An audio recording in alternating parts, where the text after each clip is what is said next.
কথা বলেন। জোহরের নামাজ কত? আর আসর কত? মাগরিব 3, 11, এশা 4, 15, বেতের 3, 18, ফজর হলো 2, আলহামদুলিল্লাহ। ফরজ আর ওয়াজিব 24 ঘন্টায় যা করি এটা আল্লাহ তাআলা আমাদেরকে দিয়ে দিয়েছেন। রমজান মাসে যে একটা সমষ্টি তৈরি করো, একেবারে দিয়ে দিব, যা লাগে জান্নাত দিয়ে দিব তোমাদেরকে পুরো। আল্লাহ চান প্রত্যেকটি। বাবা আদম মা হওয়া শুয়েছিলেন, এটাও ইবাদত হয়ে গেছে। হযরতে হাজেরা আলাইহিস সালাম শিশু ইসমাইলের জন্য কাবা ঘরের সামনে সাফা মারওয়ার পানি কখনো সাফার দিকে যায়, কখনো মারওয়ার দিকে দৌড়ান। কলিজার শিশুটার বুকটা যেন পানিতে ভিজে, এক ফোঁটা পানির জন্য মা দৌড়ান। মায়ের ভালোবাসার স্মৃতির এই যে 7 বার দৌড়ালেন, কখনো সাফার কখনো কি মারওয়া। আল্লাহ তাআলা এটা একেবারে হাজি হন আর উমরাকারী হন। ওয়া আতিমুল হাজ্জা ওয়াল উমরাতা লিল্লাহ। আপনি হজকারী হন আর আপনি উমরাকারী হন। আপনি উমরা আদায়কারী হন আর হজ আদায়কারী হন। আপনাকে সাফা মারওয়ার কি করতে হবে? সহি করতে হবে, ওয়াজিব। কে দৌড়াইছেন? হযরতে হাজেরা আলাইহিস সালাম আর হযরতে ইব্রাহিম আলাইহিস সালামের স্ত্রী হযরতে হাজেরা দৌড়াদৌড়ি করছেন, আল্লাহ ইবাদতের মধ্যে ঢুকাই দিয়েছে। 7 বার দৌড়াইছেন, 7 বার ওয়াজিব হয়ে গেছে। 24 ঘন্টায় 20 রাকাত। রমজান মাসে কি 20 টাকা। আপনি বলছেন বেদাত। বেদাত কারে কয়? কতগুলো বেদাত করা ওয়াজিব। বেদাত যদি না করেন তাহলে দিন টিকবে না। বেদাত করে দিন বাঁচাইতে হবে। এখন বলবেন যে হুজুর আপনি ডক্টর মানুষের কথা বলেন কেন? আমি বলি তো এই কারণে, ডক্টর এই কারণেই বলি, না হলে তো জীবনে বলতাম না। বেদাত করে দিন, যেমন নাহু সরফ পড়া কি ওয়াজিব। নাহু সরফ যদি আমি না পড়ি, ব্যাকরণ যদি না পড়ি, তাহলে কোরআন আমি বুঝবো না। তাহলে কোরআন বোঝার জন্য ব্যাকরণ পড়া কি ওয়াজিব। কাজে এটা ওয়াজিব, এটা বেদাত। ব্যাকরণ শিক্ষাটা বেদাত, কিন্তু কোরআন বোঝার জন্য এই শিক্ষা করা কি ওয়াজিব। তাহলে বোঝা গেল বেদাত কখনো কি ওয়াজিব। এটা করতেই হবে, না হলে আমি কোরআন বুঝবো না। আমি কি ভুল কইছি? পারলে আপনি চ্যালেঞ্জ করেন, দাঁড়ান, আমি সুযোগ দিলাম আপনাকে। আপনি পারবেন না মোকাবেলা করতে? কোন বেদাত, যেই বেদাতটা নবী করিম সাল্লাল্লাহু আলাইহি ওয়াসাল্লামের যুগে, এরপরে সাহাবায়ে ইকরাম হযরত উমর ফারুক রাদিয়াল্লাহু তাআলা 20 রাকাত তারাবি পড়ালেন। নবীজি আপনার মতে উনি তারাবি এত পড়েন নাই। উমর ফারুক উনি ইসলাম কম বুঝলেন, আর আপনি সারা ইসলাম আপনি বুঝলেন। আপনি জানেন উমর ফারুকের সিনা, আমি বাইর করে দেখাই, দাঁড়ান, এই যে খুলতেছি, বাইর করে দেখাই। উমর ফারুকের এই যে সিনাটা, নবীর কাছে ইসলাম গ্রহণ করার পরে উমর ফারুকের সিনা 23টা বিষয়ে মুওয়াফাকাতের জন্য খুলে গেছে। 23টা বিষয়ে আল্লাহর কোরআন, আল্লাহর কোরআন, দাঁড়ান, আল্লাহর কোরআন, আল্লাহর কোরআন নবীর সিনায় নাজিল হচ্ছে। আল্লাহর কোরআন নাজিল হচ্ছে কার সিনায়? এর আগে হযরত উমরের সিনার মধ্যে কোরআনের সবকিছু চলে আসে। কথা বুঝেন না? কোরআন আল্লাহ নাজিল করছেন কার উপরে? নবীর উপরে। আর নবীর সিনায় যাওয়ার আগে উমরের সিনায় চলে আসে। হযরত উমর রাদিয়াল্লাহু তাআলা আনহু, তার সম্পর্কে পৃথিবীর সমস্ত আলেম একমত। ওয়া আশাদ্দুহুম ফি আমরিল্লাহি উমর।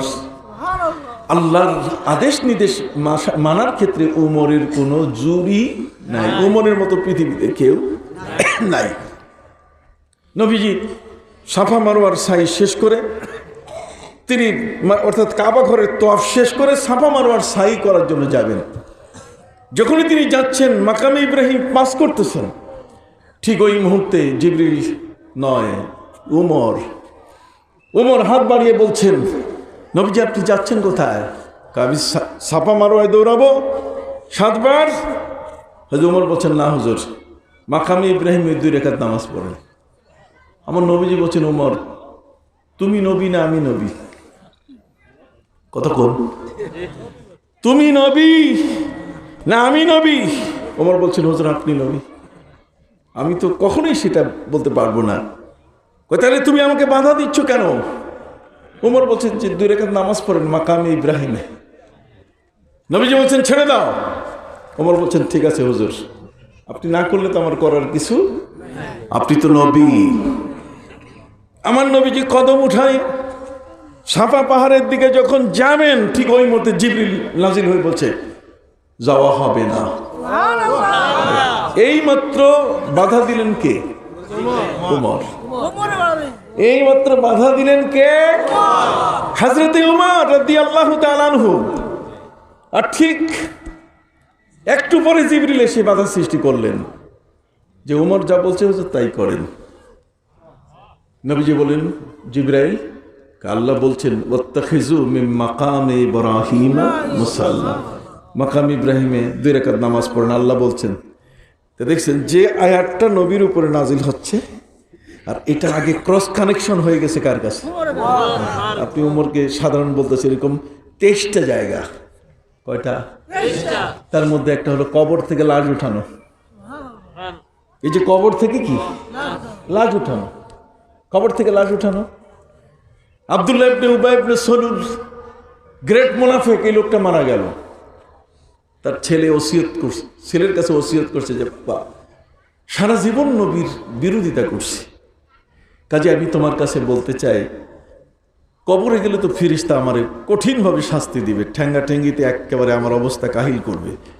তো তুমি একটা কাজ করো, আমি মরে গেলে পরে নবীজির জুব্বা মোবারক একটু তুমি আবেদন করবে যে আমার বাপ পাগড়ি বেঁধে আপনার পিছনে নামাজ পড়ছে। কথা বলছে, আমার বাবা পাগড়ি বেঁধে আপনার পিছনে কি পড়ছে? নামাজ পড়ছে। অতএব আমার বাবা আপনার মসজিদের মুসল্লি ছিল, কাজে মারা গেছেন, আপনার জুব্বাটা যদি দেন। তো ছেলে জিজ্ঞেস করেছে, বাবা নবীর স্ত্রী হযরতে আয়েশাকে আপনি জেনার অপবাদ দিয়েছেন, যে আয়েশা তার চরিত্র নষ্ট, আর সেই ঘরে গিয়ে হযরতে উমর যদি নবীকে না বলতেন যে হুজুর আপনি তালাক দিবেন না, আয়েশা তো তালাক হয়ে যায়, একটা কঠিন পরিস্থিতি। তা আপনি একটা উত্তপ্ত পরিবেশ তৈরি করেছেন, আপনার তো কবরে ফেরেশতারা ছাড়বে না, এখন এই জুব্বা দিয়ে করবেন কি? বেটা জুব্বাটা পরাই দিলে কবরে যদি ফেরেশতা আসে, যদি জিজ্ঞাসা করে মার রব্বুকা, আমি ধমক দেব, গেট আউট। 2 জন ফেরেশতা মুনকার নাকির 2 পাশে থেকে বলে, এই গেট আউট করলে কেন? তোমার এত বড় সাহস, কবরের মধ্যে আমরা আসছি, এটা আল্লাহর দেওয়া নিয়ম, অতএব তুমি গেট আউট করে আমাদেরকে আউট করে দিচ্ছ কেন, বের করে দিচ্ছ কেন? তখন আমি বলবো, জামা দেখেন না কার? জুব্বা। আমি নবীর 1 নম্বর ভক্ত ছিলাম, ভক্ত না হলে কি জুব্বা দেয়? আমি কবরের মধ্যে ফেরেশতাদের হাইকোর্ট দেখাই দিব। দেখছেন কত বড় মুনাফিক, কত বড় দুষ্ট দুরাচার, কত বড় দুঃসাহসী, যে নবীর জামা দেখাইয়া কবরে কি পাবে? মুক্তি পাবে। আপনি কি কথাগুলো বুঝতেছেন? আপনি বুখারী খুলে দেখেন, হাদিস খুলে দেখেন। আমি একটু কৌশল করে কইতেছি আপনাদেরকে, যাতে না হলে তো উঠে চলে যাবেন। নবীজি বলছেন ইয়াসসিরু ওয়ালা তুআসসিরু বাশশিরু ওয়ালা তুনাফিরু। কথা বলবে হাসি হাসি, মিষ্টি কথা বলবে, মানুষ যেন কিছু নিয়ে যায়। কথা কন না, শক্ত রূঢ় এই সমস্ত কথা বলবা না, পালায় যাবে মানুষ। ওয়ালাউ কুনতা ফাজ্জান গালিজাল কলব লান ফাদ্দু মিন হাওলিক। নবীজিকে আল্লাহ বলছেন, যদি আপনি উহুদের সৈন্যদের সাথে রূঢ় ব্যবহার করতেন, ওরা পালিয়ে গেলে কিন্তু উহুদের যুদ্ধে জয়লাভ সুদূর পরাহত হতো, এটা বড় কঠিন হয়ে দাঁড়াতো। কিন্তু আপনি সেদিন মিষ্টি হাসি দিয়েছিলেন। অপরাধ করেছে সৈন্যরা, কিন্তু আপনি তাদের অপরাধকে অপরাধ মনে করেন না। ফাবিমা রাহমাতিম মিনাল্লাহি লিনতা লাহুম ওয়ালাউ কুনতা ফাজ্জান গালিজাল কলবি লানফাদ্দু মিন হাওলিক। যে কবরের ফিরিস্তাকে হাইকোর্ট দেখাইতে চায় সে ভালো মানুষ? সম্মানিত সুধী, ছেলেকে বলছে আমি মরে গেলে নবীকে দিয়ে জানাজা পড়াই দিবা। সর্বনাশ মানে মারাত্মক। কতক্ষণ? সারা জীবন বিনা উজুতে নামাজ পড়ছে, সারা জীবন মসজিদের শেষ কাতারে গুতাগুতি করে হাসাহাসি করছে, আর এই লোকটা কবরের ভিতরে ফোন দিয়ে আটতেছে। কতক্ষণ? যে ফিরিস্তাকে হাইকোর্ট দেখাইতে গেলে দুইটা জিনিস লাগবে, একটা কি? নবীর জুব্বা, জুব্বা মুবারক, আর একটা কি? জানাজা। বাস, মারা গেল। ছেলে এসে নবীজির কাছে আবেদন করলো, নবীজি গো, আমার বাবা আব্দুল্লাহ আর তার ছেলে আমিও আব্দুল্লাহ। দুনিয়ার আজব ব্যাপার, বাপেরও নাম আব্দুল্লাহ, ছেলেরও নাম কি? আব্দুল্লাহ। এটা আজব ব্যাপার, বাপেরও নাম কি? আব্দুল্লাহ, ছেলেরও নাম আব্দুল্লাহ। বাবা মারা গেছে, আমার নবীজির কাছে এসে ছেলে আবেদন করছে, ইয়া রাসূলুল্লাহ, ইয়া হাবিবাল্লাহ, আমি আব্দুল্লাহ, আমি আপনার হাতে কালেমা পড়েছি। আমার বাবাও কলেমা পড়েছে, কিন্তু আমার বাপের কলেমা আমার কলেমা এক নয়। আমার বাবা বিনা উজুতে নামাজ পড়ছে, আপনার স্ত্রীকে অপবাদ দিয়েছে, উত্তপ্ত পরিবেশ তৈরি করেছে, মুনাফিকি করেছে। ইন্নাল মুনাফিকিনা ফি দারকিল আসফালি মিনান নার, জাহান্নামের সর্বনিম্ন জায়গাটা মুনাফিকদের। অতএব সেই বাবা মারা গেছে, ওসিয়ত করে গেছে। ওসিয়ত বুঝেন? মানে একটা দাবি রেখে গেছে। ওসিয়ত মানে কি? একটা দাবি, একটা উপদেশ, যেটি আপনি যে ভাষায় আপনি বুঝেন। একটা দাবি রেখে গেছে যে আমি যেন আপনার জুব্বা দিয়া আর আপনি একটু জানাজা দেন, জুব্বা দিয়ে কাফনটা পড়াই। দয়াল নবী তিনি বলেন ঠিক আছে। সাহাবা ইকরামকে বলেন, সাহাবীরা শোনো, আব্দুল্লাহ ইবনে উবাই ইবনে সালুল মারা গেছে, চলো তার জানাজা পড়তে যাই। নবীজি নিজের জুব্বা মোবারক খুলে হাতে নিলেন আর তার জানাজা পড়তে যাচ্ছেন। এত দয়াল নবী কোথায় পাবেন, যার পরিবারটাকে তছনছ করে দিয়েছে? আমরা হলে তো মামলা করে ওরে ফাঁসিতে ঝুলাইতাম। কতক্ষণ? অথচ নবী করিম সাল্লাল্লাহু আলাইহি ওয়াসাল্লাম বলেছেন, ইন্নী লাম উবআস লাআনা, আমি কারো উপরে অভিশাপ দেওয়ার জন্য পৃথিবীতে আসিনি, বাল বুইসতু রাহমাতাল লিল আলামিন, আমি দয়াল নবী হয়ে জগতে আগমন করেছি। অতএব সেই নবী সাল্লাল্লাহু আলাইহি ওয়াসাল্লাম নিজের জুব্বা মোবারক হাতে নিলেন, সাহাবীদের দল নিয়ে রওনা হলেন। পথে হযরত উমর দিন বসে, হুজুর আপনি যান কই? কয় আব্দুল্লাহ ইবনে উবাই ইবনে সালুল। কয় সর্বনাশ, আব্দুল্লাহ ইবনে উবাই ইবনে সালুলের বাড়িতে যাচ্ছেন? কি হয়েছে? কত মারা গেছে, জানাজা পড়াবো আর জুব্বা দিয়ে কাফন দিব। উমর বলছেন, হুজুর সর্বনাশ, যাওয়া যাবে না, আপনার স্ত্রীকে অপবাদ দিয়েছে জেনার, আমি না হলে তো তালাক হয়ে যেত আয়েশা, কঠিন অবস্থা, আর আপনি তার জানাজা পড়তে যাবেন, এটা তো মুনাফিক। নবীজি বলছেন, আমি তার জানাজা পড়তে যেতে পারবো না, তাকে জুব্বা দিতে পারবো না। তোমার কাছে কোনো কোরআনের দলিল আছে? হয়তো তোমার ব্যারিকেড সৃষ্টি করছে, যাবেন না। হযরত উমর রাদিয়াল্লাহু তাআলা বলেন, হুজুর কোরআনের আয়াত আমার কাছে আছে। দেখছেন, কোরআনের আয়াত আছে। কয় তাহলে তুমি আমাকে শোনাও, দলিল দিয়ে, ডকুমেন্ট দিয়ে যদি তুমি বলতে পারো যে জায়গা তোমার, তোমার নামে রেজিস্ট্রি, তোমার নামে নামজারি, কত কর না, তোমার নামে খতিয়ান তফসিল সব আছে, তাহলে তো তুমি মালিক হয়ে যাবা। এখানে তার কোনো পেছাপেছি নেই, কোর্টও তোমার পক্ষে রায় দেবে। এখন আমি যে তার জানাজায় যাইতে পারবো না, তাকে আমি কাফন পরাইতে পারবো না, আমার জুব্বা দিয়া দলিল আছে? ওমর বলছেন আছে। তাহলে শোনা। দেখছেন, এটা হলো আমার কোরআনের মুজিজা। কোরআনের আলোচনা শুনলে মানুষ অবাক হয়ে যায়। সম্মানিত সুধী, হযরত উমর রাদিয়াল্লাহু তাআলা তিনি তেলাওয়াত করলেন কোরআনের আয়াত, ইস্তাগফারতা লাহুম আও লাম তাস্তাগফির লাহুম, হে নবী আপনি ওদের জন্য ক্ষমা চান আর ক্ষমা নাই চান, ওয়ালা ইস্তাগফারতা লাহুম ৭০ মাররা, যদি 70 পরও তাদের জন্য ক্ষমা চান, লাইয়াগফিরাল্লাহ, আল্লাহ কখনো ক্ষমা করবেন না। তাহলে জুব্বা দিয়েও লাভ নাই, জানাজা পড়েও কি লাভ নাই, আপনি যাবেন না। কি কঠিন দলিল দিয়ে দিয়েছেন নবীকে, কে? হযরত ওমর। প্রচন্ড বাধা, এই বাধা অতিক্রম করা বড় কঠিন। আমার নবী হলেন মহাবিজ্ঞানী, দয়াল নবী, এত চমৎকার। তিনিও হযরত ওমরকে বলেন, ওমর সাযিদু আলা 70, আল্লাহ আমাকে নিষেধ করছেন যে 70 বারও যদি ক্ষমা চাই কাজ হবে না, কিন্তু আমি যদি 71 বার ক্ষমা চাই, কতবার? আপনি কি বুঝতেছেন? আল্লাহ নিষেধ করছেন কতবার? 70 বারও যদি ক্ষমা চান ক্ষমা হবে না। হযরত ওমর দলিল দিয়ে দিয়েছেন। আমার নবী বলছেন যদি আমি 71 বার দোয়া করি, ওমর বলছেন আপনি যান, আমি আর নাই। নবী দলিল দিয়েছেন কি? 71 বার। সাযিদু আলা 70, সাযিদু আলা 70, যদি আমি 71 বার এই কাজটা করি। হযরত ওমর বলছেন আপনি যান। নবী করিম সাল্লাল্লাহু আলাইহি ওয়াসাল্লাম তিনি চলে গেলেন সাহাবায়ে কেরামের দল নিয়ে।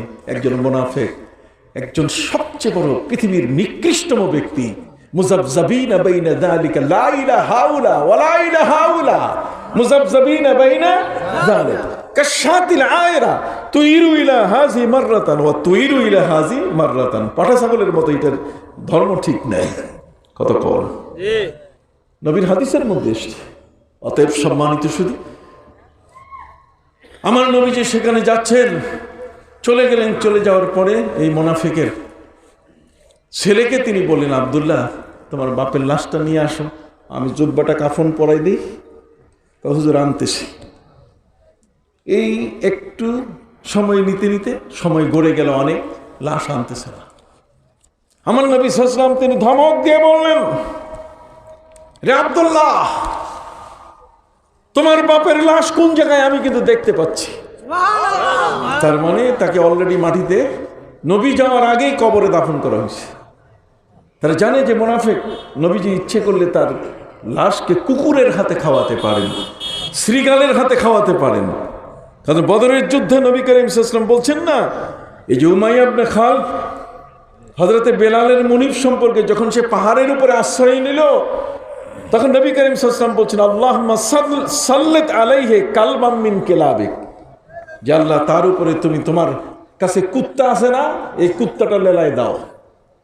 এই কুত্তাটা হযরতে বেলাল বলছেন, যদি সে ইন্নাজা মা না যাও তু, যদি সে কোনো মতে বেঁচে যায়, বদর থেকে যদি পালাই যেতে পারে, তাহলে আর আমার পৃথিবীতে বাঁচার সুযোগ, সে অত্যাচার করবে অনেক বড়। তখন নবী করিম সাল্লাল্লাহু আলাইহি ওয়াসাল্লাম আল্লাহর কাছে বলেন যে আল্লাহুম্মা সাল্লিত আলাইহি কালবাম মিন কিলাবিক, আল্লাহ তোমার কাছে তো অনেক কুত্তা আছে, কাজেই কুত্তা লেলায় দাও। সাথে সাথে নবীর দোয়া কবুল হয়ে গেল। কোত্থেকে কুত্তা এসে কামড়াইয়া গোশত খাইয়া তাকে ছিন্ন ভিন্ন করে ফেলল। সুবহানাল্লাহ বলেন। ওয়াজ শুনতে আসবেন, হেদায়েতের কথাগুলো জানবেন, বাড়াবাড়ির মন তৈরি হবে না, আক্রমণাত্মক কোনো বিষয় আপনার ভিতরে কাজ করবে না, এনিমেলিটি স্বভাব যেটা পশুত্ব স্বভাব থাকবে না, মনটা নরম হয়ে যাবে, সফট হয়ে যাবে, কোমল হয়ে যাবে, আপনি পরিবর্তন দেখতে পাবেন। নবী করিম সাল্লাল্লাহু আলাইহি ওয়াসাল্লাম বললেন, লাশ মাটিতে দাফন করা আমি দেখতে পাচ্ছি, অতএব লাশ উঠাও। এই তার লাশ উঠানো হলো। নবীজির কাফন পরাই দিয়ে তার জানাজা দিয়ে দাফন করার সাথে সাথে আয়াত নাযিল হলো, হযরত উমর যা বলছেন তাই, যার কখনো আপনি এই কাফেরের জানাজা, মুনাফিকের জানাজায় আসবেন না। উমর যা বলছেন কি তাই। যে উমরের সিনা খুলে গেল, 23টা জায়গায় হযরত উমর যা বললেন কোরআনের আয়াত ঠিক ওইভাবে নাজিল হইল। আর সেই উমর 20 রাকাত তারাবি তিনি বুঝলেন না, চালু করে দিলেন। আমি কি বুঝাইতে পারছি? সেই উমর 20 রাকাত তারাবি চালু করে তিনি বললেন, নেমাতিল বিদআতু হাযি, এটা কত উত্তম বেদাত, এটা বেদাতে হুদা, এটা বেদাতে দলালা না, সবটাই দলালা না। দলালা হয় পথভ্রষ্ট বেদাত ওইটাই, যে বেদাত করলে পরে আমার দিন ক্ষতিগ্রস্ত হবে, আমার ইসলাম ক্ষতিগ্রস্ত হবে। আমরা মিলাদ পড়ি, ইয়া নবী সালাম আলাইকা বলি, আমার ধর্ম কি ক্ষতিগ্রস্ত হয়? এটা হাত উঁচু করে বলেন, আমার ধর্ম কি ক্ষতিগ্রস্ত হয়? আমি আমার নবীর উপরে দরুদ শরীফ যদি পড়ি তাহলে আমার ধর্ম ক্ষতিগ্রস্ত হয়? বেদাতের সংখ্যা কোথায় দিচ্ছে? এই জন্য আমি বই লিখেছি এর উপরে, প্রায় 30টা বই আছে আমার। এই দেখেন অনেকগুলো বই আসছে, কয়েকটা আছে মাত্র। বেদাতের অপব্যাখ্যা আমি বই লিখেছি। এখন আসেন যে হযরত উমর ফারুক রাদিয়াল্লাহু তাআলা আনহু তিনি বেদাত বলে 20 রাকাত তারাবিকে নেমাতিল বেদাত হাজি, এটা কত উত্তম বেদাত। তাহলে উমর যেটাকে বেদাত বলে আমল করলেন, হাজার হাজার সাহাবায়ে কেরাম নবী করিম সাল্লাল্লাহু আলাইহি ওয়াসাল্লামের সময়কালে যখন তিনি ইন্তেকাল করেন, কত কল প্রায় 1 লক্ষের উপরে সাহাবী, সবাই 20 রাকাত তারাবি পড়ছে। আর তুমি মৌলবী এসে এখন বলতেছো কয় রাকাত? এই কেসি কত কল না 8 রাকাত। উমরের চেয়ে তোমার জ্ঞান খুব বেশি হয়ে গেল? উমরের চেয়ে তুমি বেশি পণ্ডিত হলে? যদি আমার কথাটা আপনি সহজভাবে বোঝেন তাহলে তো ইসলাম আপনার জন্য সহজ পানি। ইন্নাদ-দীনা ইসরুন ওয়া লাইসা ফিদ-দীনি মিন হারাজ। ধর্মের মধ্যে এই ধরনের কোনো কাঠিন্যতা নাই। আমি যত বেশি ইবাদত করতে চাই, বন্দেগী করতে চাই, সেই ইবাদত বন্দেগীগুলোতে যেন কোনো বাধা সৃষ্টি না হয়। এই জন্য আমার ধর্ম, আমার ইসলাম, আমার দিন, এই ধর্মটাকে রক্ষা করার জন্য সরসিনা দরবারের পক্ষ থেকে দিনিয়া মাদ্রাসা, সবাই বলেন, কোরআন আপনাকে জানতে হবে। আজকের ওই ফ্লোরিডায় যে বাচ্চাটা জন্ম নিল বাবার মৃত্যুর 22 মাস পর, হিসাব নিকাশ বনে না, 10 মাস 10 দিনের রুটিন আল্লাহ দিলেন, বাচ্চা মায়ের পেটে থাকবে 10 মাস 10 দিন। কেন থাকবে বাবা এতদিন? কেন 3 মাসেও বাচ্চা আনলে তো আরো ভালো হয়। সম্মানিত সুধী ভাইরা আমার, মায়ের কষ্টের শেষ নাই। আল্লাহ বলেন ওয়াসাইনাল ইনসানা বিওয়ালিদাইহি হামালাতহু উম্মুহু ওয়াহনান আলা ওয়াহনি ওয়া ফিসালুহু ফি আমাইন কুরহান আলা কুরহিন। কষ্টের উপরে কষ্ট মা সহ্য করে যাচ্ছেন 10 মাস, কত 10 দিন। এই জন্য আল্লাহ ফরজ করে দিয়েছেন ওয়া কাদা রাব্বুকা আল্লা তা'বুদু ইল্লা ইয়াহু ওয়া বিল ওয়ালিদাইনি ইহসানা। আল্লাহ আলাদা চ্যাপ্টার করে দিয়েছেন মা বাবার সম্পর্কে। খবরদার, মা বাবার সাথে বেয়াদবি করলে 5টা জিনিস তোমার নগদ তুমি পাবে। কয়টা? একটা হলো তোমার রিজিক কমে যাবে। মা বাবার সাথে বেয়াদবি করলে কি কমে যাবে? রিজিক। তুমি দেখবে খাদ্য সংকট শুরু হয়ে যাবে। চাকরি থাকবে কিন্তু নানা কারণে তোমার বেতন কাটা যাবে। কথা বল না। তুমি বাইক নিয়ে বের হবে, ভ্যান নিয়ে বের হবে, তুমি গাড়ি নিয়ে বের হবে, তুমি তোমার যানবাহন নিয়ে বের হবে, দেখবা প্যাসেঞ্জার নাই, আরেকজনের গাড়িতে উঠতেছে, তোমারটাতে কি ওঠে? বিকজ তুমি তোমার মায়ের সাথে, তোমার বাপের সাথে কি করেছো? বেয়াদবি করেছো। কথা কর। এই পৃথিবীর মধ্যে তোমাকে লাঞ্ছনা ভোগ করতে হবে। কথা কর। তোমার পরিবারে অশান্তি আসবে, আর মৃত্যুর সময় কালেমা নসিব হবে না।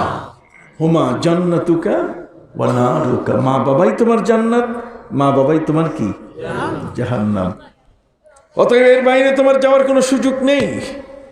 যে কারণে এক ছেলে তার বাবাকে বৃদ্ধাশ্রমে পাঠায় নাই, বাবার জন্য সুন্দর করে ঘর মোজাইক করে দিয়েছে, টাইলস লাগাই দিয়েছে, অ্যাটাচ বাথরুম, হাম্মামখানা, কাজের বুয়া, হাত পাও টিপার লোক, বাজার করে সুন্দর করে বাবা যেন সুন্দর থাকেন, সব ব্যবস্থা করেছে ছেলে। ছেলে একদিন ঘরে ফিরে বাবার কাছে বলছে, বাবা তোমার জন্য তো আমি কিছুই করতে পারলাম না। বাবা বলছে, না রে বেটা, অনেক কিছু করেছ, তোমার মা বেঁচে নাই, তুমি আমার ছেলে, আমার ঘরটাকে তুমি মোজাইক করে দিয়েছ, টাইলস দিয়েছ, অ্যাটাচ বাথরুম, কমোড দিয়েছ, কাজের বুয়া দিয়েছ, বাজার করার লোক দিয়েছ, সব তুমি দিয়েছ। বাবা অনেক করছো তুমি। বাবা খুশি। ছেলের উপরে কি? ছেলে বলছে, বাবা তোমার যদি আরো কিছু মনে চায় তোমার যদি ইচ্ছা থাকে তাহলে আমার একটু কইও। বাবা বলছে, কলিজার টুকরা সন্তান, তুমি যেহেতু বললে, এত কিছু করার পরও যদি আমার কিছু আরো মনে চায় তাহলে আমি কিছু যেন তোমাকে বলি। তো বাবা, আমার একটু আপেল খাইতে মন চায়। ছেলে বলছে, এটা কইলা তুমি? তুমি যদি আমাকে বলতা ওই যে সুন্দরবনের হরিণের গোশত, তাও আমি চেষ্টা করতাম। এটা অ্যাভেলেবেল একটা সাধারণ জিনিস, যেখানে সেখানে পাওয়া যায়, অ্যাভেলেবেল, এখন আর অভাব নাই, সব জায়গায় আছে। ছেলে বলছে, বাবা তুমি থাকো, আমি দোকান থেকে আনতে আনো। ছেলে যেহেতু বাপের এত কিছু খেদমত করছে, কাজে সে এখন আপেলটা দিতেও কোনো ত্রুটি করছে না। সে বাজার থেকে 1 ঝুড়ি আপেল নিয়ে আসে, এই উষা 1 কেজি 2 কেজি না, একটা কি ঝুড়ি। ঝুড়ি ঝুড়ি বুঝেন? ঝুড়ি, হ্যাঁ, আমের ঝুড়ি, ফজলি আম। সম্মানিত সুধী ভাইরা আমার, আমের ঝুড়ি নিয়ে এসছে, বাবাকে বলছে, বাবা এই নাও খাও। বাবা বলছে, তুমি তো অনেক কিছু করলে, আমের ঝুড়ি এনে দিলে, বাবা কি ভাবে তোমার জন্য দোয়া করব 2 হাত তুলে। আরেকটা আশা আছে, যদি পূরণ করো। ছেলে বলছে, হ্যাঁ বলো, কোনো বাধা নাই। তুমি যদি আমাকে একটু সুযোগ করে দাও, ওই যে পাশে যে পাহাড়টা আছে, ওইটার উপরে যদি তুমি আমাকে নিয়ে বসায় দাও, 80 বছরের বাবা আমি তো উঠতে পারবো না, ঝুড়িটা ওইখানে দিবা, আর আমি পাহাড়ের উপরে বসে চতুর্দিকে ওপেন খোলা দেখে আমি আপেল খাবো। বাপের বিশাল আশা। ছেলে বলছে, বাবা ঠিক আছে, তুমি আমার কাঁধে উঠো। কত করুন, তুমি আমার কি কাঁধে উঠো।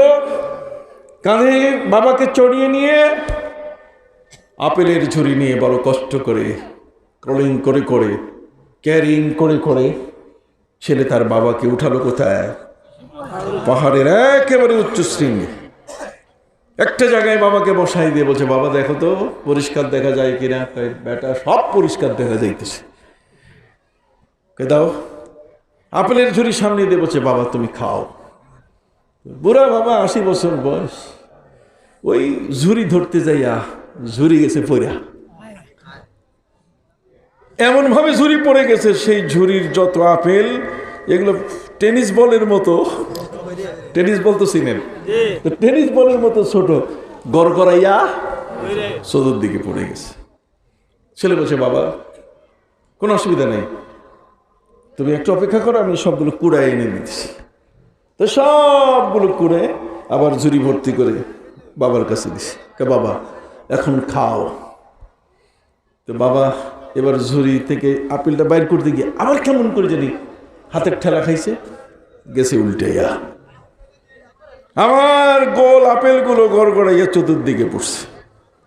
ছেলে তার বাবাকে বলছে যে, বাবা তুমি কি শুরু করছো? তুমি আপেল দরকার, তোমার জন্য আপেল এনে দিলাম বাজার থেকে, 1-2 কেজি আনি নাই, 1 ঝুড়ি এনে দিয়েছি। তারপরে তোমার শখ পাহাড়ের উঁচুতে বসে খাবে, সেখানে আমি তোমাকে কাঁধে করে কষ্ট করে আমি তোমার আপেলগুলো নিয়ে উঠে, এখন তুমি খালি বারবার ফেলে দিচ্ছ। ওই কুড়াইতে গিয়ে ছেলে বাপের উপর কি হয়ে গেছে? রাগ হয়ে গেছে। বাবা ডাক দিয়ে বলে, কাছে রে ছেলে, তুমি যখন ছোট ছিলে তোমার হাতে একটা টেনিস বল ছিল, এই পাহাড়ে তুমি আমাকে নিয়ে এসেছিলে, কতবার যে উপর থেকে তুমি টেনিস বল নিচে মারছো, আর কতবার যে আমি উঠাই দিছি তোমার হাতে, একটু রাগ করি না, আর 2বারই তোমার চেম্বার গরম হয়ে গেল।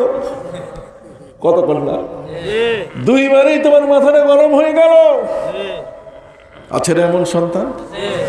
এতটুকু পর্যন্ত করা যাবে না, সব করছে, বাড়ি দিয়েছে, তার ঘর সাজিয়ে দিয়েছে, মোজাইক করেছে, টাইলস দিয়েছে, কাজের বুয়া দিয়েছে, কাজের লোক দিয়েছে, আপেলের ঝুড়ি দিয়েছে, সব কিছু দিয়েছে। তারপরও ফালা তাকুল্লাহুমা উফিন, ফালা তাকুল্লাহুমা উফিন, শব্দটাও মা বাবার সামনে বলা যাবে না। কেন? ওয়াসাইনাল ইনসানা বিওয়ালিদাইহি হামালাতহু উম্মুহু ওয়াহনান আলা ওয়াহনি ওয়া ফিসালুহু ফি আমাইন, মা তাকে গর্ভে ধারণ করেছেন। সুবহানাল্লাহ বলেন। সম্মানিত সুধী ভাইরা আমার, সেই মা বলেন আর বাবা বলেন, যাই বলেন, মায়ের পেটে 10 মাস 10 দিন সন্তান থাকার কারণ আল্লাহ রুটিন আছে, যাতে চোখটা যেন পরিপূর্ণ চোখ নিয়ে পৃথিবীতে আসে, কিডনিটা যেন পূর্ণ কিডনি হইয়া যেন আসে। যদি 5 মাসে জন্ম নেয় তাহলে চোখ ফুটবে না, কিডনি সুস্থ থাকবে না, তার হার্ট পূর্ণ হবে না, এটা ছিদ্র থাকবে, কত কিছু অসুবিধা নিয়ে পৃথিবীতে আসবে। এই জন্য আমার জীবনটাকে সুরক্ষা করতে মাকে আল্লাহ রুটিন দিয়েছেন কতদিনের? 10 মাস। এই 10 মাস 10 দিনের রুটিনটা পালন করতে গিয়ে মায়ের বুকে কতবার যে লাথি মারছে, আর মা খাবার থালাটা ছেড়ে দিয়ে বিছানায় শুয়ে পড়ছে। প্রসবের প্রতিটি মুহূর্তে আগে একটা মৃত্যুর যন্ত্রণা ভোগ করেছেন কে? মা। আর সেই মা সন্তান প্রসব করলেন বাবার মৃত্যুর কত 22 মাস পরে। 10 মাস নিয়ম, কিন্তু এটা দেখি মারাত্মক অনিয়ম হয়ে গেছে। নিয়ম নাই, মারাত্মক কি অনিয়ম। কত মাস? 22 মাস। এখন সবাই বলতেছে এটা বাস্টার্ড, এটা যারোর সন্তান, কিন্তু মা বলতেছে ডিএনএ টেস্ট করো, এই সন্তান তার। তাহলে 22 মাস পর পৃথিবীতে আসলো, 22 মাস তোমার পেটে থাকলো, এটা মেনে নিতে চায় না। শিশুটির জীবনের নিরাপত্তার জন্য রিট করা হলো আদালতে।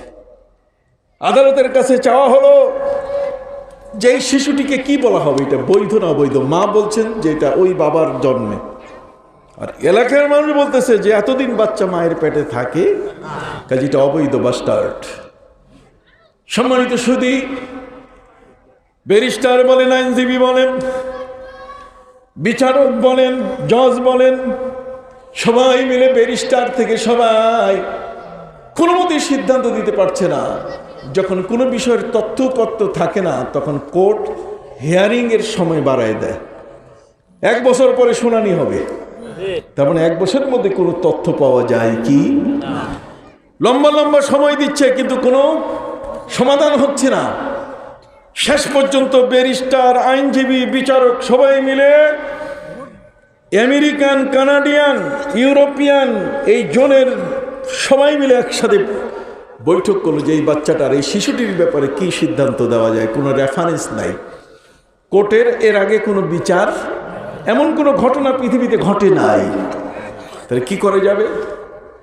শেষ পর্যন্ত সম্মানিত সুধী, এই গোল বৈঠকে গোল টেবিলে সিদ্ধান্ত হলো যেটা শ্রী ভগবদ গীতা, এটা Ramayana, Mahabharata, Old Testament, New Testament, Zend Avesta, Tripitaka, কোথাও সমাধান পাওয়া যাবে না। একমাত্র পাইলে পবিত্র কোরআন, মুসলমানের কোরআনে আছে। তাহলে চলো মুসলমানের কোরআন আমরা পড়ি। মুসলমানের কোরআন খ্রিস্টান পড়া শুরু করলো। এই জন্য ইংল্যান্ডের বড় বড় মাথার টাক পড়া প্রবীণ মানুষগুলোর হাতে এখন কি? কোরআন। কথা বুঝতে পারছি?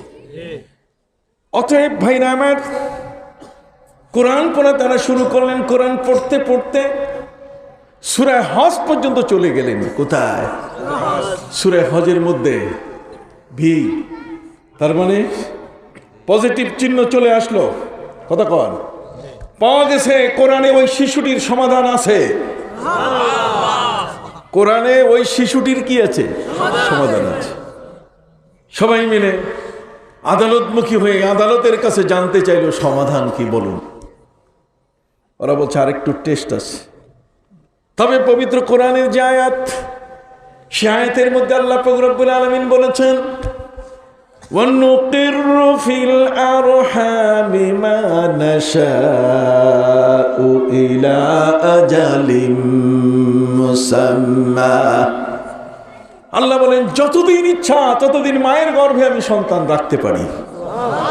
وَنُقِرُّ فِي الْأَرْحَامِ وَنُقِرُّ فِي الْأَرْحَامِ مَا نَشَاءُ মা নাশা। আল্লাহ যেটি আজল করেন সেটাই তো, যেটা নির্ধারণ করেন সেটি আজল। একটা বাচ্চা 2 দিন পরে মারা যাচ্ছে, 2 দিনটাই আল্লাহ নির্ধারণ করছেন যে তার আজল। কথা কন, একজন মানুষ 100 বছর বাঁচবে, 100 বছরই তার কি? আজল, তার নির্ধারিত সময়। কাজে আল্লাহ বলছেন وَنُقِرُّ فِي الْأَرْحَامِ مَا نَشَاءُ إِلَى أَجَلٍ مُّسَمًّى। যতদিন ইচ্ছা ততদিন মায়ের গর্ভে সন্তান রাখতে পারি। রায় হবে, রায় দেওয়া হচ্ছে না। যে বাস্তব পৃথিবীতে এমন কোন সন্তান মায়ের গর্ভে এত লম্বা সময় ছিল কি না খুঁজে দেখি। সারা পৃথিবীর রেকর্ড যাচাই করে দেখছে, কোথাও কোনো হদিস নাই। শেষে আবার ব্যারিস্টারদের, আইনজীবীদের, বিচারকদের বৈঠকে সিদ্ধান্ত হলো যে কোরআন যে দেশে নাজিল হয়েছে সেই মক্কা মদিনা খুঁজে দেখা যাক সেখানে এর কোনো উপমা, এর কোনো দৃষ্টান্ত আছে কিনা। একটি অন্বেষা দল, অনুসন্ধানী একটি দল, এই অনুসন্ধানী দলটি খুঁজতে খুঁজতে মদিনা মুনাওয়ারা পর্যন্ত পৌঁছে গেল। সেখানে গিয়ে দেখে যে নবীর মসজিদের ইমাম মালিক রহমতুল্লাহ আলাই তিনি মায়ের পেটে 24 মাস ছিলেন। কত? 24 মাস। ইমাম শাফি রহমতুল্লাহ আলাই তিনিও মায়ের পেটে 24 মাস ছিলেন। ইমাম শাফিও মায়ের পেটে ছিলেন কি 24 মাস। ইমাম মালিক রহমতুল্লাহ আলাই মায়ের পেটে কত? সুবহানাল্লাহ একটু কইবেন না?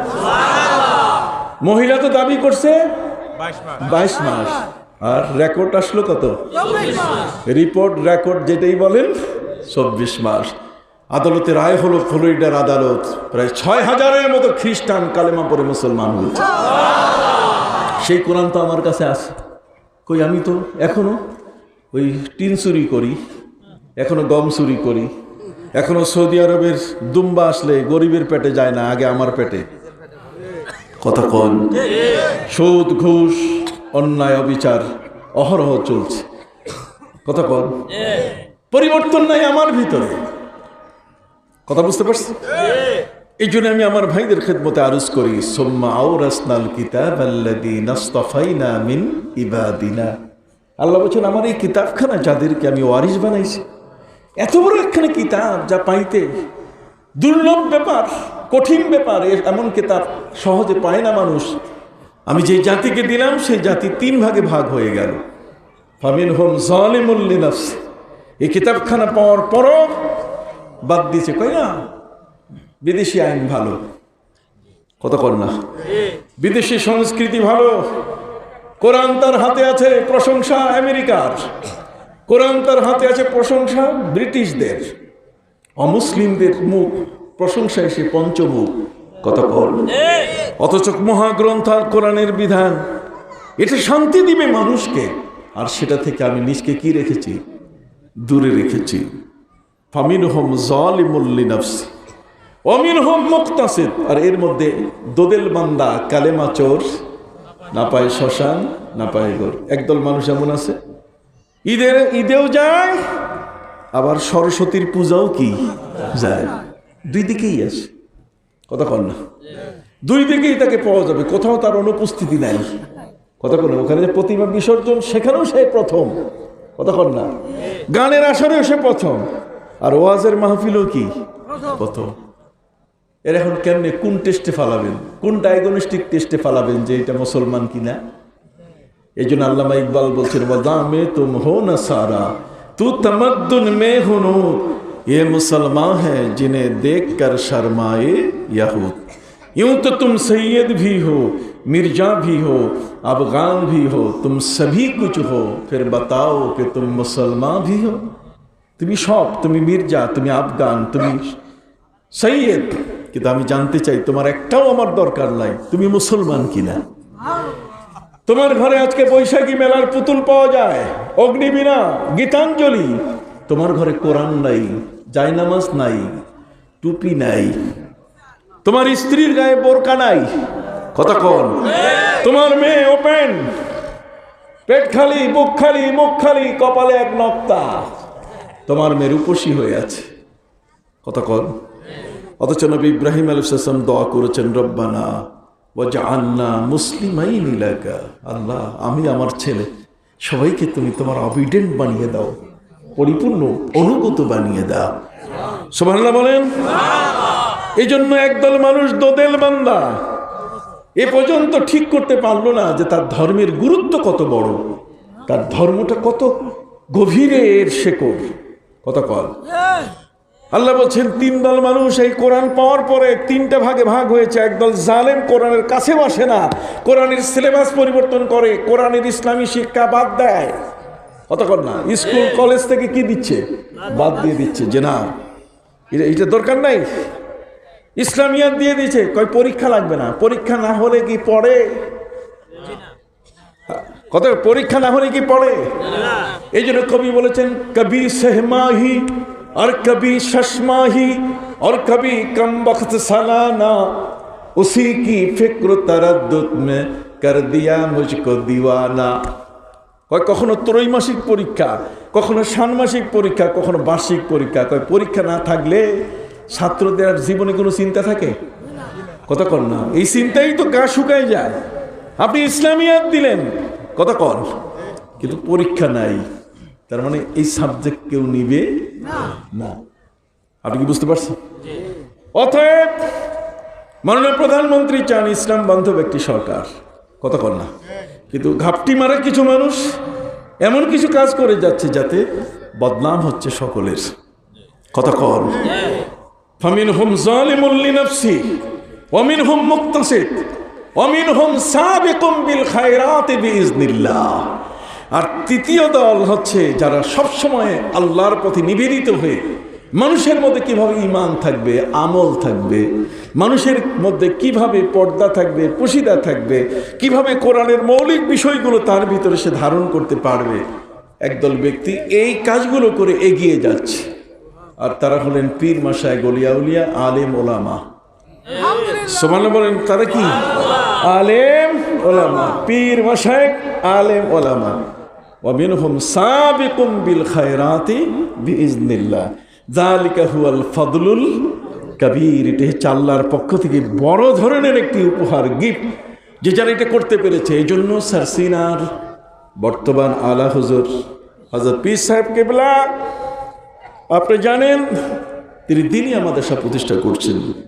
আমাদেরকে যারা আজকের তারাবি নষ্ট করতেছে, কথা কর না, নবী রওজা জিয়ারত করতে দিচ্ছে না, এদিক সেদিক অনেক কথা বলছে, বাপ মায়ের কবর জিয়ারত করবো তাও কয় বেদাত। সবগুলো যদি এত বেদাত হয় তাহলে দাঁত কোথায় পাবো? দাঁত আনতে গিয়ে আবার চায়নায় যাইতে হবে, কত কম। এই জন্যই আমি বড় শুনে অবাক হয়ে গেলাম, মনটা খুশিতে নেচে উঠলো যে আজকের এখানে একটা কাচারি ঘরের উপরে একটা দিনিয়া মাদ্রাসার সাইনবোর্ড, 100 জায়গাও নাই। কি বলেন, ঠিক কিনা?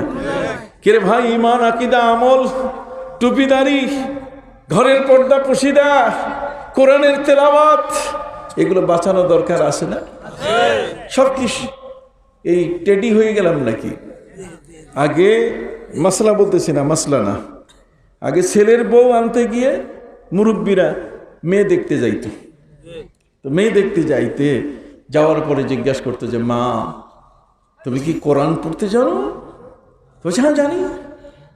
পড়ো তো। তখন সেই কোরআন পড়তে গিয়ে পড়ে আলহামদুলিল্লাহি রাব্বিল আলামিন আর রহমানির রহিম মালিকি ইয়াউমিদ্দিন। আউযুবিল্লাহ বিসমিল্লাহর পরে সুন্দর করে সূরা ফাতিহার পুরা তেলাওয়াত করেন। এই মুরব্বীরা বলছে মাথা চমৎকার চমৎকার, thank you thank you thank you. এটার পেটে এটা বড় পীর আব্দুল কাদের জিলানী জন্ম নিবে, তাই বউ দরকার। আর এখন শহরের বিয়ে বড় মারাত্মক। আপনাদের এই এলাকায় নাই, কতক্ষণ না, এই পাথালি এলাকায় নাই, ঢাকায় আছে। কিরকম যদি ছেলের বউ বেশাতে যায় তো জিজ্ঞাসা করে যে মা তুমি কি গিটার বাজাইতে জানো? তুমি কি সারেগামা পাদানিসা জানো? একটা গান শোনাও, পাগল মন, একটা গান শোনাও। কি কোন মিথ্যা নয়। আগে একটা বিবাহ অনুষ্ঠান হতো, একটা বরকে কি সুন্দর কেবলামুখী করে জায়নামাজে বসায় দেওয়া হতো। আর এখন শার্ট কোথায় কি পুরোটাই চিনাই যায় না যে এটা বর, কতক্ষণ না। বিবাহের যে তার একটা নমুনা আলামত এটা নাই। তার মানে তাওহীদের হায় চির সেবক ভুলিয়া গিয়াছি শতক বীর, দুর্গা নামের কাছাকাছি প্রায় দুর্গায় গিয়া লুটাই শীষ। তাওহীদের হায় চির সেবক, ভুলিয়া গিয়াছি শতক বীর, দুর্গা নামের কাছাকাছি প্রায় দুর্গায় গিয়া লুটাই শীষ। ওদের যেমন রামনারায়ণ, ওদের যেমন রামনারায়ণ, মোদের তেমনই মানিক পীর। ওদের দুধ কলার সঙ্গে মিশিয়া গিয়াছে মোদের ক্ষীর। আমরা এখন না হিন্দু না মুসলমান না খ্রিস্টান না বৌদ্ধ, কতক্ষণ না সপ্তাহে আসি, আলু গোলালু চিংড়ি মাছ সবটাতে চলে, এ সব জায়গায় আছে। স্লোগানেও আছে তোমার ভাই আমার ভাই, নামাজ নাই রোজা নাই, ওখানেও সে আছে। কি বলেন ঠিক কিনা? এই জন্য আমাদের সমাজকে গড়ে তুলতে হবে ইয়াবা মুক্ত, আফিং গাঁজা মুক্ত, হিরোইন মুক্ত, জুয়ারিদের থেকে মুক্ত করতে, উগ্রবাদ জঙ্গিবাদ ঠেকাতে আজ আমাদের কিছু নির্ভীক ইসলামের কতগুলো মানুষ, কতগুলো আলেম তৈরি করা দরকার। কতক্ষণ সে আলেম তৈরি করতে আপনারা রাজি আছেন কিনা? হাত উঁচু করে বলেন রাজি আছেন কিনা? সম্মানিত সুধী হাত নামান, আলহামদুলিল্লাহ বলেন। অবাক কাণ্ড, গোটা পৃথিবী যেখানে আজকে ইসলামের পথে। আপনি জানেন আমি ওল্ডহামে বক্তব্য দিলাম। কোথায়? ওল্ডহাম। ওল্ডহাম, হ্যাঁ হ্যাঁ, নামটা একটু উচ্চারণ করেন। ওল্ডহাম হচ্ছে ইংল্যান্ডের একটা বড় জায়গার নাম। ওল্ডহামে বক্তব্য দিতে গেছি। এর আগে আমি বক্তব্য সবসময় প্রায় দেই যে ধর্ম তো গেছে গা, ধর্ম নাই, গেছে গা, বুঝেন তো, মানে এটার নাই। এখন ধর্মটাকে কিভাবে বুঝাবে, ধর্মটা কোন জায়গায় কিভাবে বুঝাতে চায়? এই জন্য খ্রিস্টানরা একটা পদ্ধতি বের করেছে। খ্রিস্টানরা পদ্ধতি বের করেছে একটা, সেটা অন্তত পক্ষে হোটেলগুলোতে যাতে ওদের ধর্মটা থাকে। কোথায়? বাইরে নাই, আছে কোথায়? হোটেলে। আর এমনি গির্জা যেগুলো, এগুলোকে তারা বিক্রি করতেছে এখন। আপনি জানেন পৃথিবীর কোনো মুসলমান আজ পর্যন্ত মসজিদ বিক্রি করছে? যেরকম, কিন্তু গির্জা বিক্রি হচ্ছে দেদারসে। আর এটার এক নম্বর ক্রেতা হলো মুসলমান। এক নম্বর ক্রেতা হলো কি? মুসলমান। গির্জাগুলোকে মুসলমান কিনে মসজিদ বানাচ্ছে। আমি প্রায় 125টা গির্জায় বক্তব্য দিয়েছি, আমেরিকা, ইউরোপ, অস্ট্রেলিয়া মিলে। আলহামদুলিল্লাহ। আমাকে ব্র্যাডফোর্ডে নিয়ে গেল, ওরা পোস্টমাউথে নিয়ে গেল। পোস্টমাউথ যেখানে রণতরী ওই দ্বিতীয় বিশ্বযুদ্ধে ব্যবহৃত হয়েছে। তো বলছে এটা আপনাকে দেখাবো। ওটা দেখলাম, দেখার পর চলেন নামাজটা পড়ি। নিজে নিজে সিনেমা হলে নিয়ে যাইতেছে আমার। আরে বাবা, সিনেমা হলে এটা লজ্জার ব্যাপার। এটা এই বর্তমান সময়কালের এই সমস্ত যন্ত্রে কতক্ষণ না, এই যে অ্যান্ড্রয়েড মোবাইল, ফেসবুক, এটা ভাইরাল হয়ে যায় মুহূর্তে। এগুলো কে কোন পাশ দিয়ে কোন ছবি উঠাইয়া কোনখানে কারি দিয়ে দেয়, কতক্ষণ না। এটা তো মারাত্মক জিনিস, কথা বুঝেন না? এটা হচ্ছে নিজের বউয়ের চেয়ে খতরনাক। বউয়ের চেয়ে খতরনাক কি? নবীজি করিম সাল্লাল্লাহু আলাইহি ওয়াসাল্লাম বলছেন, খবরদার নিজের ঘরের বউরে গোপন কথা সব কইও না। নবীজি বলছেন, লাউ আহসানতা ইলা ইহদাহিন্না দাহরা সুম্মা রাআত মিনকা শাইয়ান ফাকালাত মা রাআইতু মিনকা শাইয়ান কাত্তু।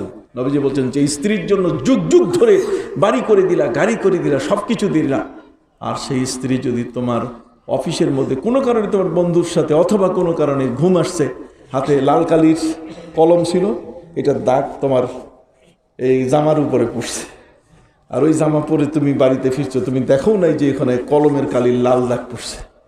তো তোমার বউ যদি দেখে, এটা কই, এটা লিপস্টিক, কে তোমার কাছে আসছে, কতক্ষণ না 12 বছরের সব সেবা খালে যাবে, কতক্ষণ না।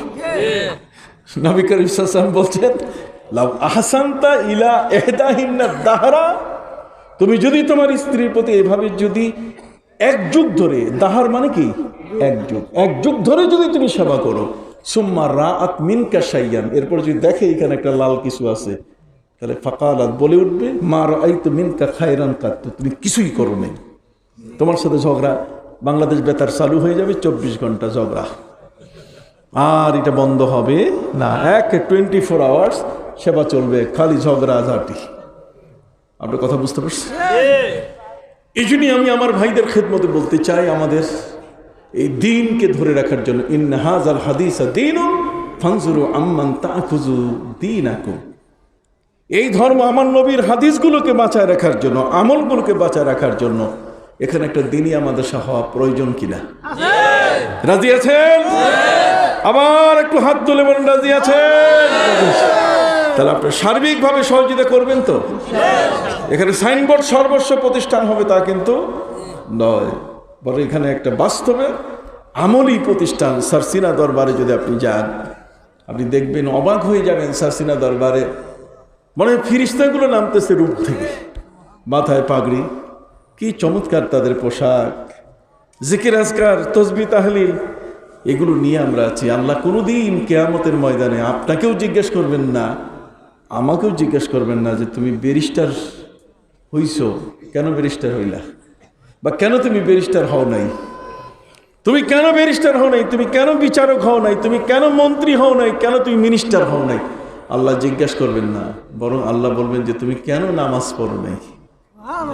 কথা বল, তোমার নামাজে বাধা হয়েছিল কোন জিনিস? অতএব আমল আমল আমার জীবনে দরকার। ইন্নাল্লাযীনা আমানু ওয়া আমিলুস সালিহাতি কানাত লাহুম জান্নাতুল ফিরদাউসি নুজুলা ওয়া মা খালাকতুল জিন্না ওয়াল ইনসা ইল্লা লিয়াবুদুন। পাঁচটা জিনিসের কথা বলছি। একটা হলো আকীদাত, আপনার বিশ্বাস। আকীদা ঠিক করতে হবে। নবীর রওজায়, রহমতুল লিল আলামিনের রওজায় যেতে বাধা কেন বাবা? কথা কর, নবীর রওজায় যাওয়া যাবে না বিদআত?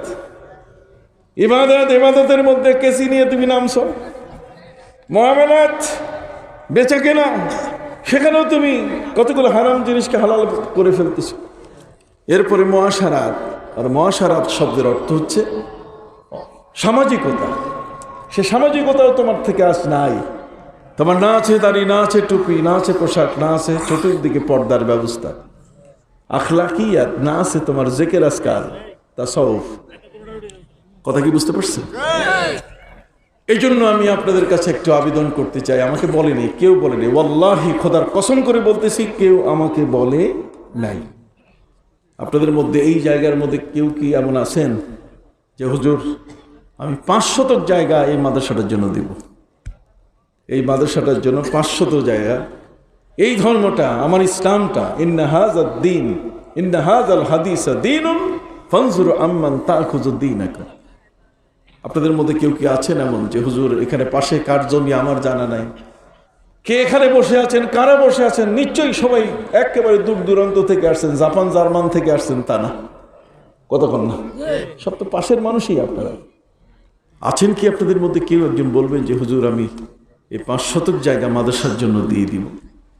সেদিন সারসিনায় ডাক দিয়েছিলাম, এক ডাকে প্রায় 150 দিনই মাদ্রাসা হয়ে গেছে, প্রায় 150। কেউ বলছে আমি 1 বিঘা, কেউ 1 একর, কথা বুঝেন নাই, কেউ আধা বিঘা, কেউ 5%, কেউ 10%, নানাভাবে। যারা সারসিনায় সেদিন আমাকে দেখেছেন আপনারা, আমি নিজেও অবাক হয়েছি যে এত সারা মানুষের কি করে পড়ল। আছেন কি বাবা? আমি কোনো আপনাদের কাছে প্রেশার ক্রিয়েট করব না। এখানে একটা দিনই আমাদের সব হোক। আমার আমল, আমার আকীদা, আমার বিশ্বাস যে এই প্রতিষ্ঠানের দ্বারা আশপাশের কবরস্থানের আযাব বন্ধ হয়ে যাবে। এখানে আল্লাহর ফিরিস্তাদের চেয়েও মূল্যবান পৃথিবীতে ঈমানদার, আমলদার ব্যক্তি জমিনে হাঁটবে। কাজে সেই পরিবেশ যদি কারো সুযোগ থাকে আপনারা আমাকে বলতে পারেন। আর এই প্রতিষ্ঠানটির দিকে আপনারা লক্ষ্য রাখবেন। আসলে আমাকে জনাব হযরত মাওলানা খন্দকার সাইফুদ্দিন সাহেব বলছেন যে হুজুর আপনি একটু দোয়া করবেন। আমাকে উনি বলেন নাই যে আপনি কখনো টাকা চাবেন, পয়সা চাবেন। কথা বুঝতে পারছেন? এই প্রতিষ্ঠানটি প্রতিষ্ঠার জন্য আপনাদের মধ্যে যদি কেউ থাকেন, 5 জন ব্যক্তি যদি বলতে পারেন আমি 5,000 করে টাকা দেব, 50,000 করে এই মাদ্রাসাটার জন্য, আমি খুশি হব, দোয়া করে যাব আপনাদের জন্য। আছেন কেউ বলার মতো?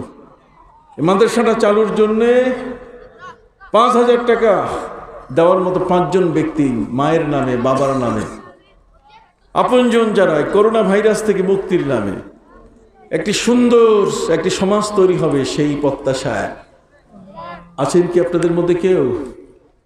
বলার মতো নাই না? যে নামটা বলেন।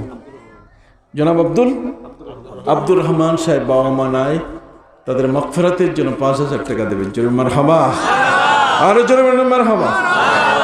আর 4 জন মানুষ দেন না। আমি কখনো চান্দা উঠাই না, কখনো না। আপনি দেখবেন আমার ইউটিউব দেখবেন, সবখানে দেখবেন, কোথাও না আমি উঠাই না। এটা দিনী মাদ্রাসা, এটা দিনিয়া মানে এটা আসল জায়গা। এখানে বেদাত হবে না, বেদাতি কোনো কাজ হবে একেবারে সহি। আসেন কি আপনাদের মধ্যে কেউ 50,000 টাকা এই 5 জনের ব্যক্তির মধ্যে একজন পাওয়া গেছে, আরেকজন একটু দেন কষ্ট করে। যুবক ভাইরা এখানে থাকলে দিয়ে দেন, ব্যবসায়ী যারা আছে এখন দিয়ে দেন। দোয়া করে যাব আপনাদের জন্য, আল্লাহ কবুল করবেন। আল্লাহ মুসাফিরের দোয়া কবুল করেন, দাড়িওয়ালা পাকা দাড়িওয়ালা মানুষের দোয়া কি করেন? কবুল করেন। ছোট বাচ্চা বসে থাকে, এদের দেখে আল্লাহ দোয়া কি করেন? কবুল করেন। আছেন কি বলার মতো কেউ? আর আপনাদের মধ্যে আছেন কেউ মায়ের কথা মনে করে, বাবার কথা মনে করে এই কঠিন পরিস্থিতিতেও আপনি আল্লাহর পথে, নবীর পথে কিছু দেন? সুযোগ হলে আপনারা দিবেন, এই প্রত্যাশা আমি রাখি। আসুন নবীজিকে একটু দাঁড়িয়ে সালাম দেয়া নবী।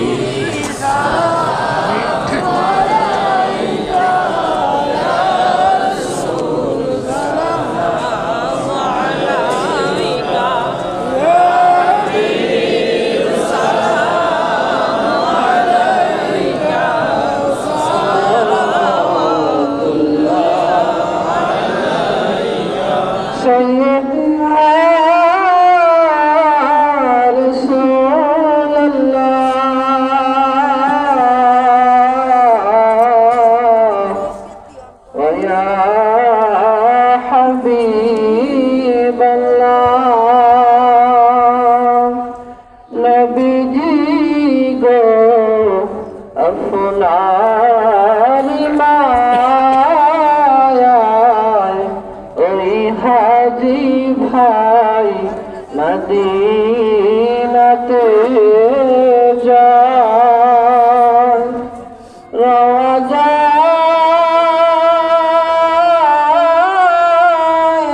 সালাম জানাই আপনার দিদারের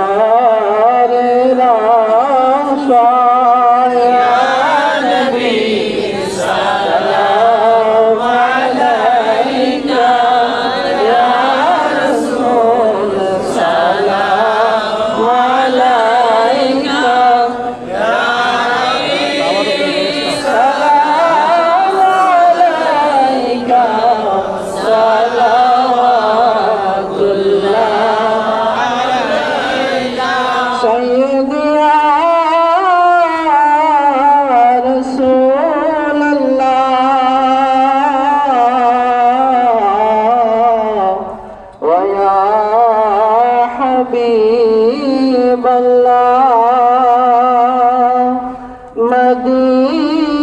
মদিনার অলি গলিতে চাই যে মন ছুটিয়া যাইতে রওজায়ে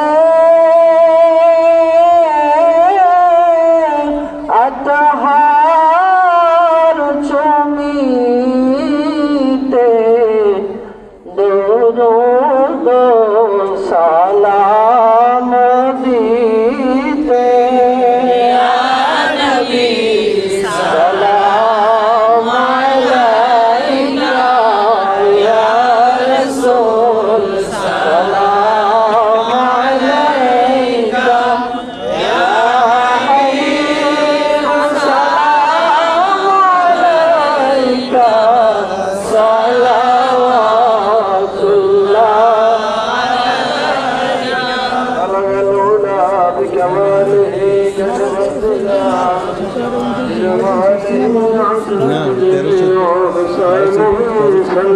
আলাইকা সম্মানিত মুসলিম ভাইরা, আপনারা যারা আদাতে একটু বসে এখন মুনাজাতের হুজুর এটাকে আমরা একটা তাবারকের ব্যবস্থা করছি, তাবারক সবার হাতে পৌঁছে যাবে, সবাই একটু সুন্দর মতো বসে। হাজরিন, শর্ষিনা দরবার শরীফের একটা আলাদা বৈশিষ্ট্য আছে, মেহমানকে খালি মুখে যাইতে দেয় না।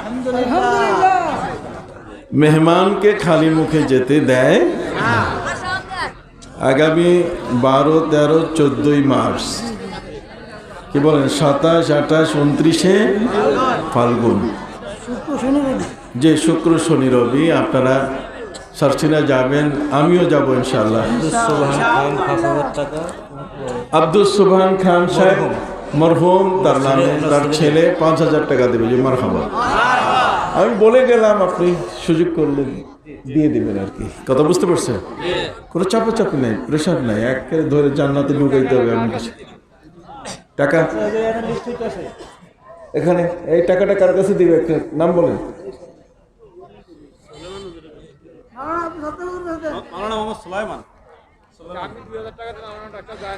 জনাব ডাক্তার জাহাঙ্গীর সাহেব 2,000 টাকা দেবেন, আল্লাহ কবুল করুন। মারহাবা। আমাদের চাঁদপুর জেলার ইসলামিক ফাউন্ডেশনের জনাব মোহাম্মদ বিলাল হোসেন, ফিল্ড অফিসার, তিনি 5,000 টাকা দেবেন, মারহাবা। দেখছে যে তার গভর্নর বিপদে আছে, কি বলেন, গভর্নর কি আছে বিপদে, 5টা মানুষের কাছে 5,000 করে টাকা চাইলো, চুপচাপ সব, কতক্ষণ না, অন্তত 3 জন তো পূর্ণ হইল। ওয়াহিদুন শয়তানুন ইসনানে শয়তান।